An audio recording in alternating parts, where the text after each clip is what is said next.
In the dusty heart of Surulere, Lagos, where okwadas honked like angry geese and the smell of suya mixed with generator smoke, Adena Nosu stood in the parlor of her uncle's two-bedroom flat and felt the walls closing in. She was 24, freshly graduated from the University of Lagos with a second-class upper in accounting, and still wearing the same black skirt and white shirt she had worn to her last campus exam. Her box was packed, one Gonamasco bag with her certificates, 2 Onkra wrappers her mother left behind, and the small wooden jewelry box that held the only picture of her parents, both gone in a Danfo accident when she was 9. Uncle Emma, her father's elder brother, sat on the faded velvet sofa, fanning himself with an old Vanguard newspaper. His wife, Auntie Ngozi, stood behind him like a market woman guarding her tomatoes. Between them sat the cola nut bowl that nobody had touched. This was not a normal family meeting. Adena, sit down, Uncle Emma said, voice heavy with the authority he had carried since he paid her school fees. We have finished praying about this matter. The decision is final. Adena remained standing. Uncle, I still don't understand. You woke me up this morning and said I am getting married today. To who? I have never even seen the person. Auntie Ngozi hissed. You this girl, you are too proud. See your mates that are already carrying their second child. You think because you went to university you are now bigger than your family. Your uncle has been feeding you since your papa and mama entered ground. Now you want to disgrace us. Uncle Emma raised one hand to quiet his wife. The boy is called Chaik. He is from our village in Imo State. His father and I were age mates in primary school. The family is not rich, but they are good people. Chaik himself is a fine boy, tall, strong. He will take care of you. Adena's heart started to knock. Uncle, where does he work? A small silence. The fan on the wall creaked. He's between jobs right now, Uncle Emma said, looking at the floor. But he has hands. He can do anything. Auntie Ngozi jumped in. In fact, he's coming today with his people. They are bringing drinks. We have already collected the bride price, 25,000 naira and 2 cartons of Maltina. Everything is settled. Adena felt her knees shake. 25,000 naira. That was what they sold her for. She remembered the day she came home with her convocation pictures, how Uncle Emma had looked at them and said, all this book, when will it bring money? She had laughed then. She was not laughing now. Uncle, I am not a goat, she said quietly. You cannot sell me because I have finished eating your food. Uncle Emma's face hardened. Adena. Respect yourself. Do you know how much I spent on your WAEC, your JAM, your university? Over 2 million naira. Where did I see that money? I borrowed, I begged, I sold land. Now you stand here and open your mouth wah wah wah like a white woman. If you don't marry this boy today, pack your load and leave my house. I swear by my father's grave. The room went quiet. Even the neighbor's generator seemed to hold its breath. Adena looked at the Gonamasco bag by the door. She had nowhere to go. Her best friend Chioma was doing NYSC in Kono. Her other cousins were either married or struggling themselves. She had 53,000 naira in her Opai account, enough for 1 month in a face me I face you if she ate only Indomie. She swallowed the fire in her throat. When is he coming? Auntie Ngozi clapped her hands once. Hey. That is my daughter. They are coming by 12. Go and bath, wear that your cream lace that has beadwork. You will look fine. By 12:47 p.m., the small parlor was full. Chaik's people came with one rusty Peugeot 504 and too much noise. Chaik himself stood at the door, wearing a clean but faded senator suit, feet in old pom sandals. He was tall, yes, and not bad looking, but his eyes were red, his beard untrimmed, and he smelled faintly of the gutter he probably slept near on some nights. He greeted no one, only nodded when his uncle pushed him forward. The introduction was short and shameful. No music, no dancing, just quick praise and the exchange of the remaining bride price money. Adena's eyes stayed on the floor. When they asked her to kneel and serve Chaik the glass of palm wine, her hands shook so much that some spilled on his trousers. He did not even look at her. By 4 o'clock, it was over. Adena was now Mrs. Chaik Ease. Uncle Emma gave her 50 naira for transport and told her, go and be a good wife. Next time you come this house, come with your pikin. That evening, she sat on the okada behind Chaik, holding a Konamasko like a shield, heading to a place she did not know, married to a man who had not said one word to her. The Okada man asked, "Madam, where una they go?" Chaik answered in a low voice, "Oshodi Underbridge. We go manage there tonight." Adena closed her eyes and felt the Lagos wind slap her face like a warning. 7 days, she thought. Just 7 days. Little did she know the storm that was coming. The Okada dropped them at Oshodi Underbridge just as the sun bled orange into the Lagos lagoon. The air was thick with exhaust fumes, the sharp tang of urine, and the sweetness of overripe plantain being fried somewhere in the darkness. Hundreds of people moved like shadows, hawkers closing for the day, bus conductors shouting last-minute destinations, and area boys collecting their nightly security money. Adena stepped down from the bike, her cream lace already grey at the hem from dust. Chaik paid the Okada man with a crumpled 500 naira note he pulled from inside his sock. Then he turned to her, finally speaking the first full sentence she had heard from his mouth. "Hold your bag well, oh. If them collect no God go punish me." His voice was deeper than she expected, rough like someone who had shouted too much or smoked too much. Maybe both. She followed him through the crowd, past women spreading mats on the bare concrete, past children chasing each other with plastic bottles. They stopped under the bridge where a small space had been marked with chalk about 6 feet by 4. A torn blue tarp served as roof. 3 cement blocks and a flat plank made the bed. 1 plastic kettle, 1 small stove with a half-used gas cylinder, and a bucket with 2 plates balanced on top. That was home. Adena stood at the entrance of the space and felt something inside her chest crack. Chaik dropped his own small nylon bag and rubbed the back of his neck. "I know say no fine. But now here we day manage. Tomorrow I go hustle, we go find better place." She wanted to ask what kind of hustle a man who lived under a bridge could possibly do, but the words choked in her throat. Instead she whispered, "Where will I bath?" He pointed to a black rubber drum behind a makeshift zinc bathroom 20 steps away. "Water day inside. Soap and sponge day for that blue bucket. I go stand outside, make nobody disturb you." When she came out 15 minutes later, wrapped in the only towel she owned, Chaik had spread a wrapper on the plank bed and placed 1 pillow, an old cushion with the foam spilling out. "You go sleep for inside," he said. "I go sleep for ground." Adena shook her head fast. "No.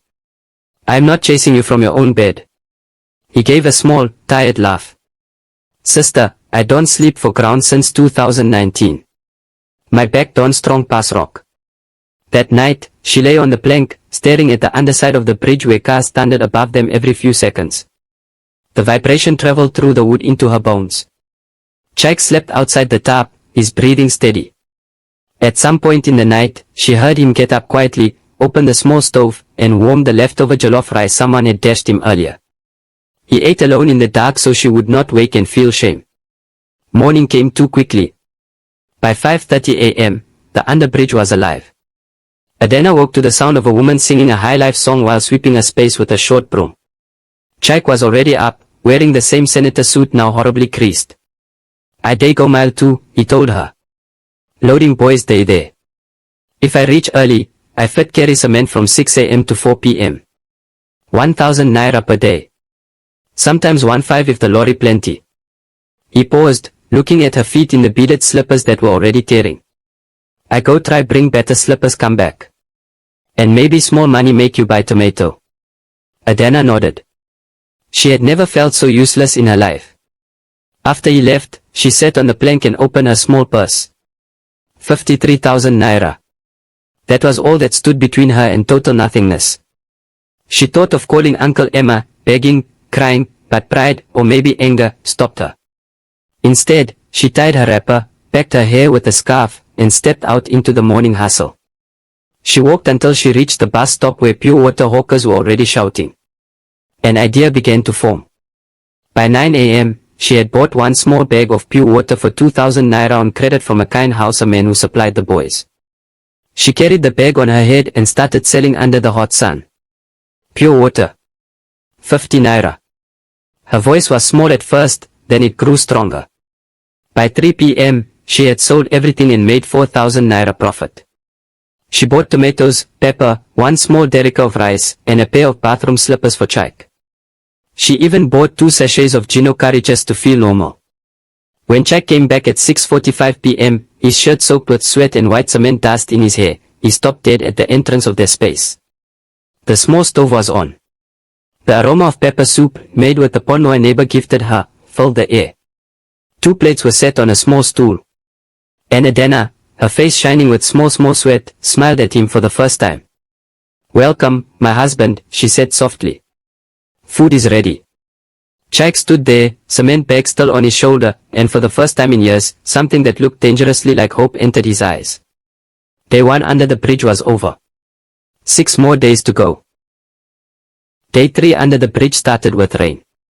It came without warning at 4:17 a.m., the kind of Lagos rain that sounded like God was emptying buckets of nails on top of zinc.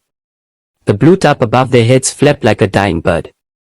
Water poured in through the sides, soaking the wrapper they used as blanket, turning the cement floor into a shallow stream. Adana woke first. She grabbed the 2 plates, the small pot of leftover stew, and shoved them under the plank bed. Jack jumped up, cursing quietly in Igbo, and started pushing their few belongings to the highest cement block. Within minutes everything they owned was wet.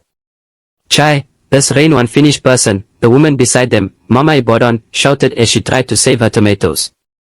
Adana stood in the downpour, wrapper clinging to her body, and felt something snap inside her. She was tired of managing. She was tired of pretending this was okay. That morning, Jack still went to mile 2. The loading work never stopped because of rain. In fact, more lorries came when the roads were bad. He left with his shirt already soaked, promising to bring something better when he returned. Adana did not sell pure water that day. The roads were flooded, and nobody was buying.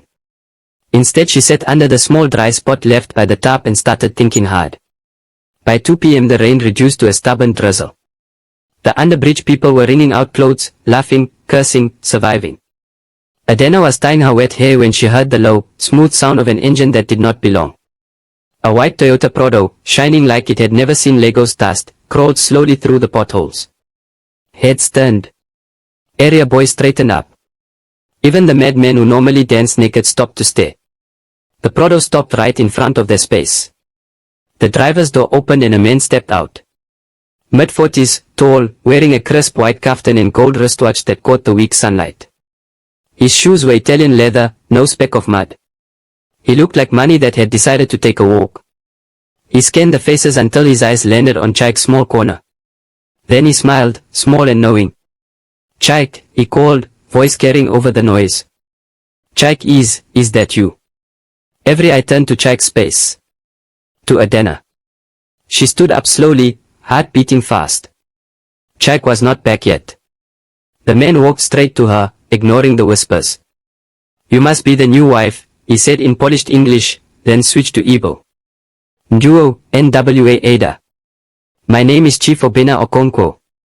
I have been looking for your husband for almost 8 years. Adana's mouth went dry.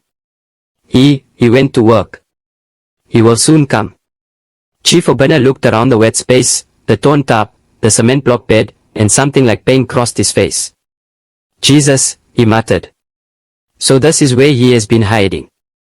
He reached into his pocket and brought out a black iPhone. Dial the number. "Hello, bring the envelope." And the small Gonamasco in the boot. "Yes, now."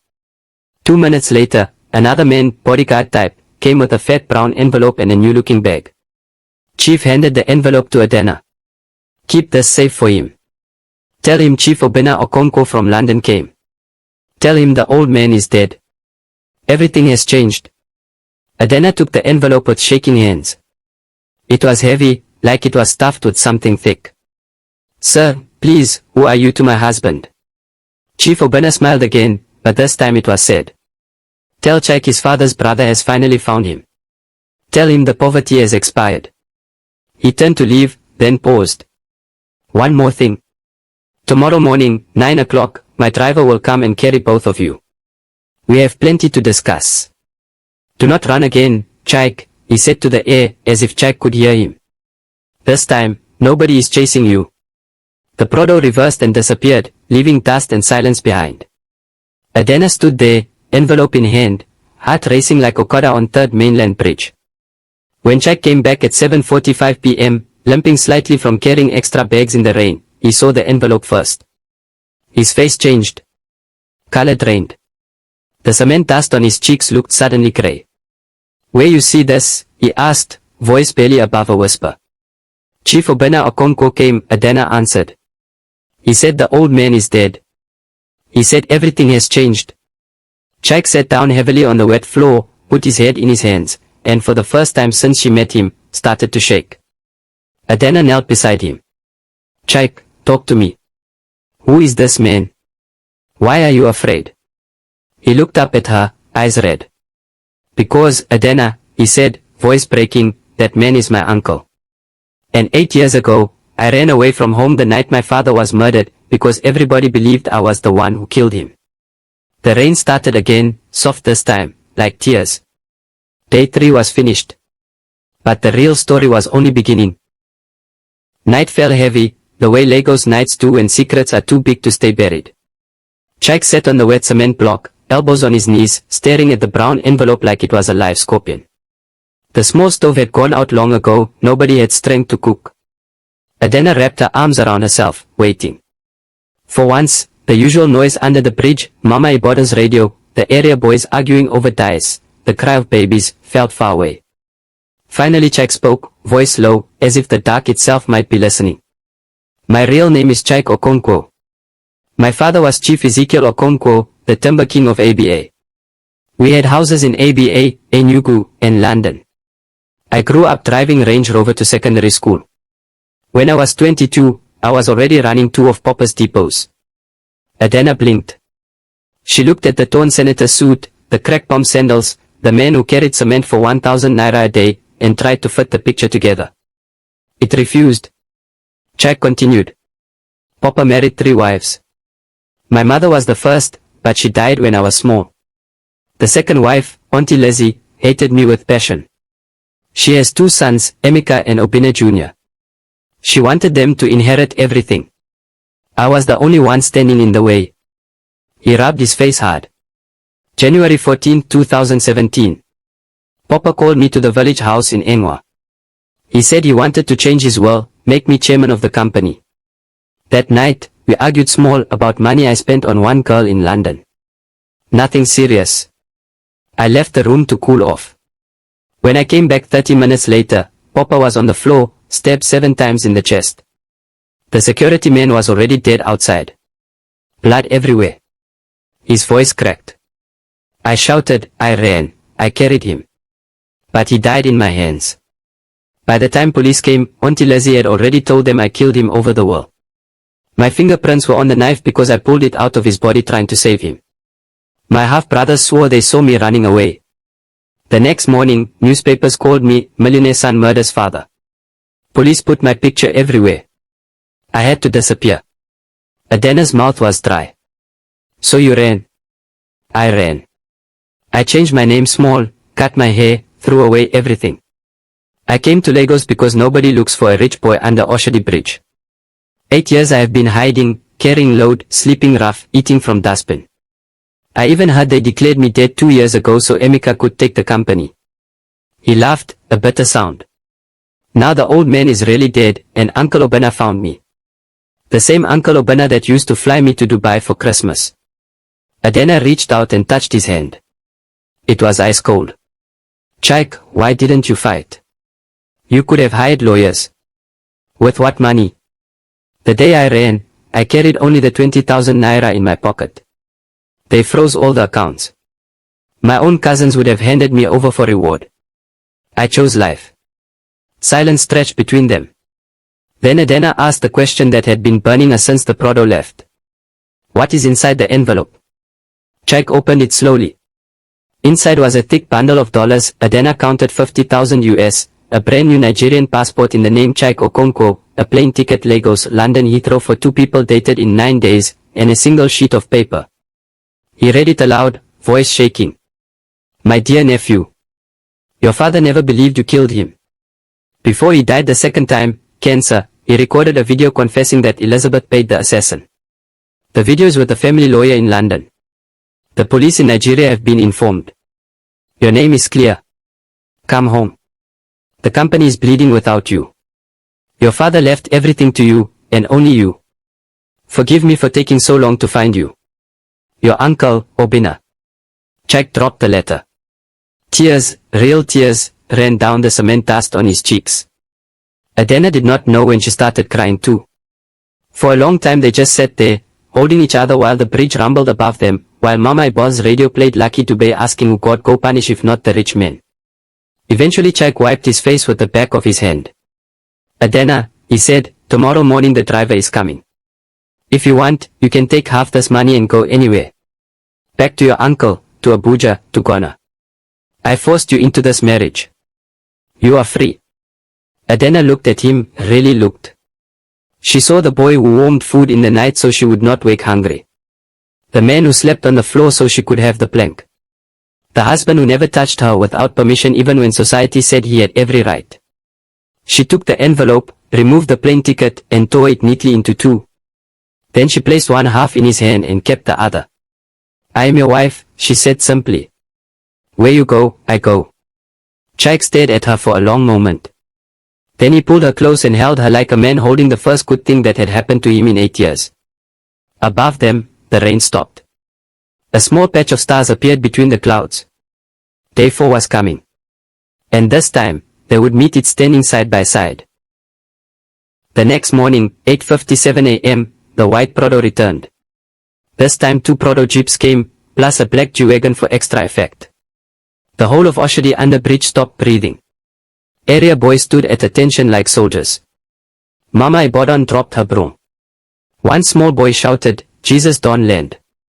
The driver, a neat man in a pilot shirt, stepped down and greeted them with 2 hands. Good morning, sir. Good morning, madam. Oga say make I carry una with respect. Jack and Adena had spent the night packing the few things worth keeping, her certificates, the wooden jewelry box with her parents' picture, the 2 plates they ate from, and the small stove that cooked their first real meal together. Everything else they gave away. Mama Ibodan cried when Adena pressed 10,000 naira into her hand and hugged her like a mother. As the G-Wagon swallowed the potholes on its way to Ikoyi, Adena looked back once. The blue top was already flapping in someone else's corner. Jack held her hand tight and said nothing. He was wearing the only clean shirt he owned. Adena had washed and ironed it with water heated on the stove at 3 a.m. They were taken straight to a penthouse on Borderland Road, 32nd floor, Ocean View, the kind of place you see in Instagram videos and think is Photoshop. Uncle ORPHAN was waiting in the living room, wearing a simple onkra and a smile that could melt iron. The hug he gave Jack lasted almost 2 minutes. No words. Just 2 Igbo men crying quietly while the Atlantic Ocean sparkled behind them. When they finally separated, Uncle ORPHAN turned to Adena and went down on one knee. Nwanyoni, he said, daughter-in-law of the house. Thank you for keeping my nephew alive. From today, you are my first daughter. He placed a small velvet box in her hand. Inside was a gold bangle heavy enough to buy 3 plots in Lekki. Adena tried to protest, but he shut her up with a look that said argument was useless. The rest of the day passed like a dream on fast forward. First, the lawyer came, a sharp Yoruba woman in a red suit who played the late Chief Ezekiel's video on a big screen. In it, the old man, thin from cancer, confessed everything, how Elizabeth hired assassins from Port Harcourt, how she forged documents, how he had hidden evidence in London because he feared for Jack's life. The video was dated, signed, witnessed, and already filed with the EFCC and Interpol. By evening, Elizabeth and her 2 sons were arrested at the airport trying to flee to Dubai. The news made the 7 o'clock NTA bulletin. Jack did not celebrate. He only said, let the law do its work, and went to stand on the balcony for a long time. That night, Adena had her first hot shower in 8 days. The bathroom was bigger than Uncle Emma's entire flat. She cried inside the water, not from joy, but from the strangeness of it all. When she came out in the fluffy white robe, Jack was waiting with a tray, jollof rice, dodo, and plenty of goat meat. I asked the chef to cook it the way you like, he said shyly. Too much pepper, small tomato, no onions. Adena laughed until tears came again. They ate on the balcony, legs touching under the table, Legos glittering below them like scattered diamonds. Later, when the house was quiet, Jack took her hand. Adena, I still don't believe this is real. 8 years I suffered. 4 days ago I was a beggar. Today I am this. He waved at the lights, the ocean, the everything. But the only thing that feels real, he continued, is you. You married a man with nothing. You cooked for him under a bridge. You believed him when he had no name. Tomorrow I can buy the whole of Lagos if I want, but I will never buy another wife. You are the only one. Now and forever. Adena looked at him, this man who had carried cement on his head and still woke up to warm food for her in the night. She leaned over and kissed him, soft, slow, deliberate. The first real kiss of their marriage. When they pulled apart, she smiled. Tomorrow is day 7, she whispered. And we still have to return in a private jet, ABI. Jack laughed, the first full laugh she had ever heard from him. Woman, tomorrow we know they return. We day depart. Brand new beginning. He carried her inside, past the marble floors and crystal chandeliers, into a bedroom bigger than the whole of Oshodi Underbridge. And there, for the first time as real husband and wife, they claimed the life that had been stolen and returned 1,000 times over. Outside, Lagos kept moving, Okodas, Danfos, generators, dreams. Inside the penthouse, two people who started with nothing finally had everything. But the biggest thing they had was each other. Exactly 7 days after Adena was dragged out of her uncle's parlor in Surulere, a white Gulfstream G650 touched down on the private wing of Murtala Mohammed International Airport. The stairs unfolded like a rich man's smile. Cameras were already waiting, someone had leaked the news. First to step out was Chief Obinna Okonkwo, looking like royalty in a cream egg border with gold embroidery. Then came Chaik, tall, clean-shaven, wearing a midnight blue suit tailored on Seville Row the week before. The beard was gone, the red eyes were gone, the broken pom sandals were gone. In their place stood a man who now controlled one of the largest timber and real estate empires in West Africa. And on his arm, glowing like fresh palm wine, was Adena, in a champagne lace gown that cost more than her uncle's entire compound, coral beads heavy on her neck, wrists, and waist, and a smile that could stop traffic on 3rd Mainland Bridge. The headline writers had been ready since morning. Missing heir returns after 8 years. From beggar to billionaire in 1 week. The bride who married a pa, married a king. But Chaik and Adena had only one destination in mind, Surulere. They did not take the usual convoy. Just one black Range Rover, tinted, quiet, deadly. Uncle Emma Street had never seen a car that clean. Children ran after it shouting Oga. Oga, until the car stopped in front of the familiar yellow face me I face you. The whole compound poured out. Auntie Ngozi was tying wrapper.